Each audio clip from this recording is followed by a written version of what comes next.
Business trip? You just work it remotely and you say you have a business trip.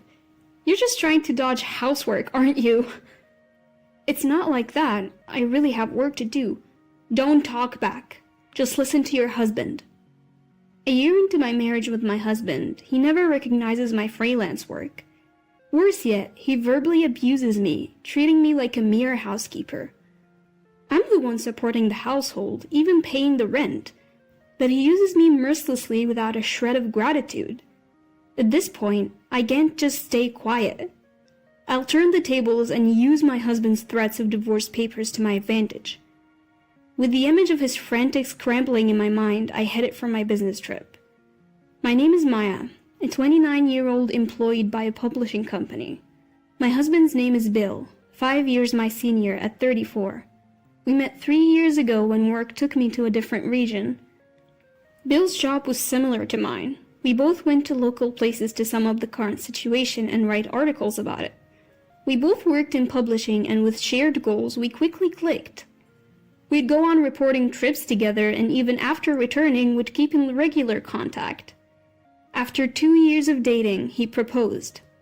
We didn't have a wedding ceremony, but we wore wedding dresses and tuxedos for photos, pledging our love in our own way. Post-marriage, we both moved into the condo where I have been living. Since there was extra space, the move went smoothly. Upon getting married, I thought about pursuing my dream of freelancing. Leaving my job would mean losing benefits, but I wanted to take the challenge on my own. About a week after the wedding, I decided to discuss this with Bill. I brought it up while we were having dinner together after work. "Hey Bill, I'm thinking of quitting my current job at the publishing house." "What? Why all of a sudden? Didn't you say you wanted to work harder?" "Yeah, I did, but I want to try freelancing." "Freelancing? You're going to become an independent reporter?" "Yes. I want to work freely without being constrained by the company's policies." I candidly shared my genuine feelings. I thought Bill, being in the same industry, would surely understand. But then, what came out of my husband's mouth wasn't encouragement, but mockery. Pfft, independence? Really? Come on, you know that's not gonna happen. Why? How can you be so sure if I haven't even tried? You're dreaming too big. The only reason your articles are popular is that you work for a publishing company. That may be true, but what? You think you can keep that popularity if you go solo? That's not fair. Look, you're not cut out for this. We're married. Focus on housemaking, not your career. As he ate the dinner I made, he spoke those cruel words as if they were nothing. I was infuriated. Today, even his comments on the taste of the food bothered me. I tried to persuade him more than once, but he was unyielding. He even threw harsh words like, "You can't do it. It's a waste of time." Yet, I didn't plan on taking this lightly either. If I gave up on my dream now, I'd regret it for sure. So I ignored his words and decided to go for it. I submitted my resignation and ventured on a path as a freelance reporter. That night, after quitting my job without telling him, Bill erupted. "What the hell? Didn't I tell you not to quit?" "I'm sorry, but I just can't give up. What if this jeopardizes our finances? Can you take responsibility?" "Well, about that, enough. Listen, I'm only putting $1,000 a month into our expenses. If that's not enough, I'm not covering for you. Got it?" "I understand." I thought he would support my dream as partners should, but reality was much harsher. A rift formed between us, with the one person I needed support from the most rejecting me. Bill, why would he say such things? All I wanted was his support for my dream. Was it naive to expect complete understanding just because we're married? It's painful, but I can't give up my dream here. I have to succeed now more than ever because I chose to act against his will. I strengthened my resolve. His verbal attacks and pressure intensified over time. He started berating not just my work, but me as a person. When I came home even a little late, he would get furious. "What time do you think it is? It's past 7 p.m. I'm sorry, traffic was bad. Didn't I always say to be back by 5? No dinner ready when I get home. That's unacceptable. I'm sorry, I'll make it right now. I already ordered delivery. Expect a bill for that later. Staying overnight for field reporting was an absolute no-go, thanks to my husband's rules. So I had no choice but to limit my reporting to places I could visit and return from within the same day. But sometimes interviews take longer than expected or traffic just doesn't cooperate. You can't predict what will happen until you're actually on the scene. My husband insisted that I be home by 5 p.m., but that's not always doable, given how weather or unforeseen circumstances could throw a wrench in the works. That being said, confronting my husband head-on was not an option. He goes to a physical office every day and works his tail off while I have the freedom to work remotely unbound by organizational rules. I guess he couldn't stand that our working environments were so different. Understanding his feelings, I always tried not to provoke him, but I kept striving in my career as a feature writer. Initially, I submitted articles to various platforms on a freelance basis and got paid per assignment, but eventually I started getting direct commissions. I even got requests to start a blog, so in addition to feature writing, I began blogging too. My income skyrocketed as a result. Before I knew it, I was earning roughly 3 times what I made as a salaried employee. Some months, I even pulled in more than $10,000, providing more than enough for our savings. Even after achieving a stable monthly income of $10,000, I kept it a secret from my husband. I knew he'd flip if he found out I was freelancing and making more money than him. A year into our marriage, his attitude hasn't changed.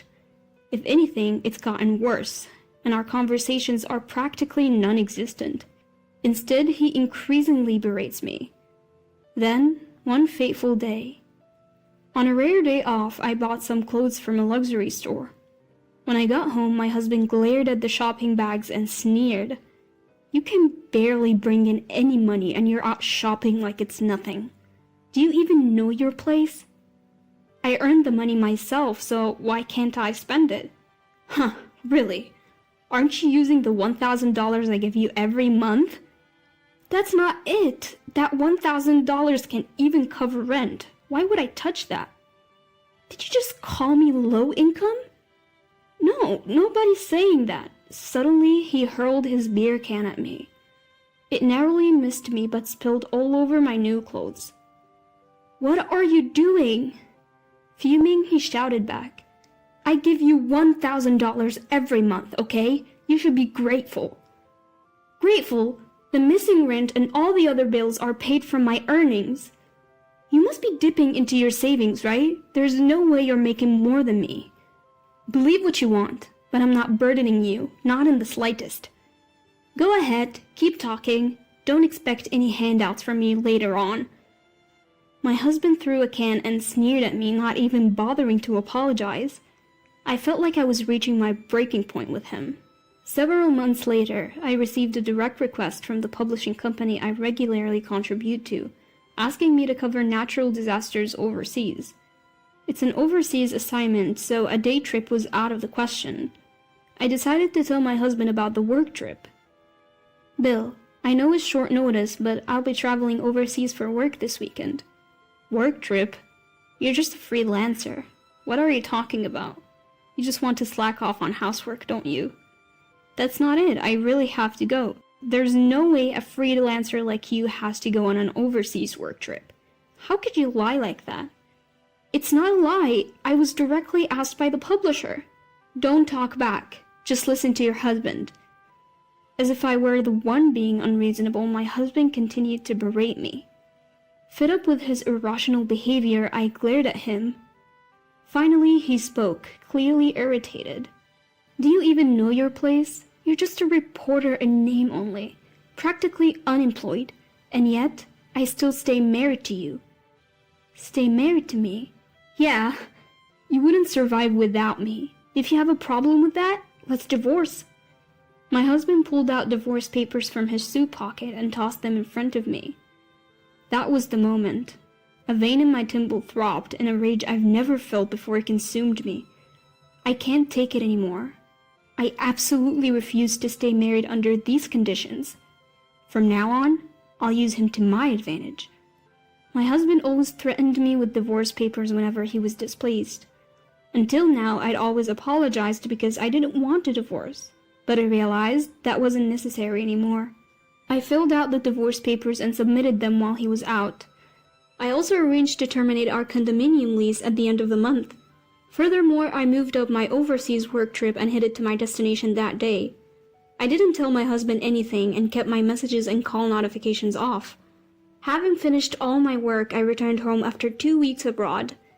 The time was already past 8 p.m. and the lights were on in the house. I didn't want to see him, but I had no choice but to go home. Taking a deep breath, I opened the front door. Hearing that, a series of loud footsteps erupted from the living room. I looked up and saw Bill standing tall with his arms crossed. Just as I was about to speak, he started yelling at me. You have the nerve to come home like nothing happened. Where have you been without even replying to my messages? I told you, remember? I was on a business trip abroad. Business trip? Business trip? Seriously? As if someone like you, who occasionally works remotely to write boring articles, could ever go on a business trip. I told you, I got an assignment from the publishing company. I even got paid for it this time. Paid? What did you get, like $10? What a fool, spending money on transportation to go abroad just to make $10. Bill kept on belittling me with his crude laughter. But what he didn't realize is that we're no longer husband and wife. He's only able to act so high and mighty because he doesn't know, and his words no longer have any effect on me.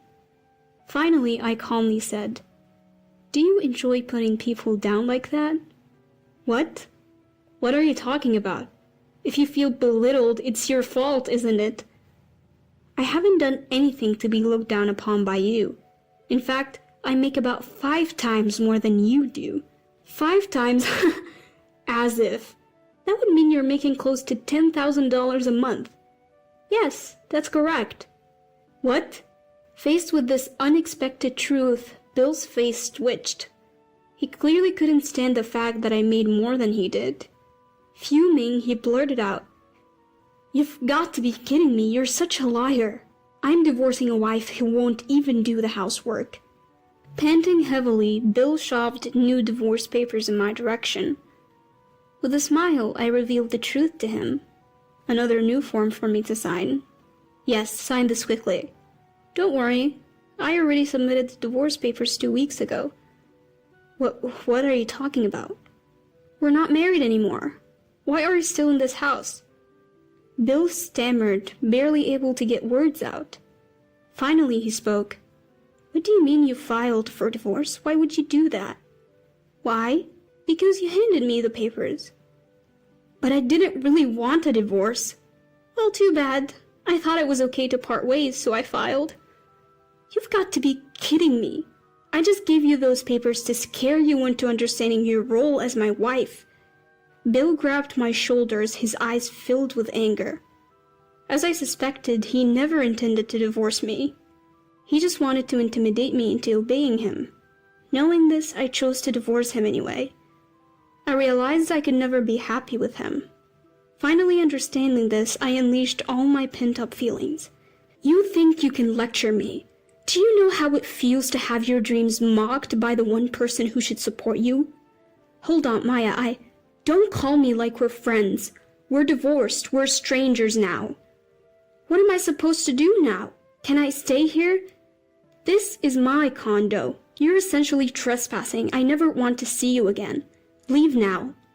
I threw Bill's belongings out. Initially he resisted, but eventually gave in, shoulders drooping. After that, Bill called his parents and apparently moved his stuff to their place. However, due to the circumstances, they refused to let him stay and told him they wouldn't help him financially. As a result, he had no choice but to live on his limited income and move to a cheap apartment far from his workplace. He can't spend money like he used to, and just getting by has become a struggle. His savings have run out, and now he's living a dull life just trying to save money. As for me, I've signed a lease on a different condo and started living alone. The move went smoothly, and now I'm enjoying my work in my new home office. Thankfully, my articles are getting featured on major online platforms. The blog I started on recommendation has also become a good source of income as the number of visitors kept increasing. I plan to continue doing what I love, writing great articles and covering stories from places that interest me. I want to keep my current job, but do it in a way that's sustainable for me.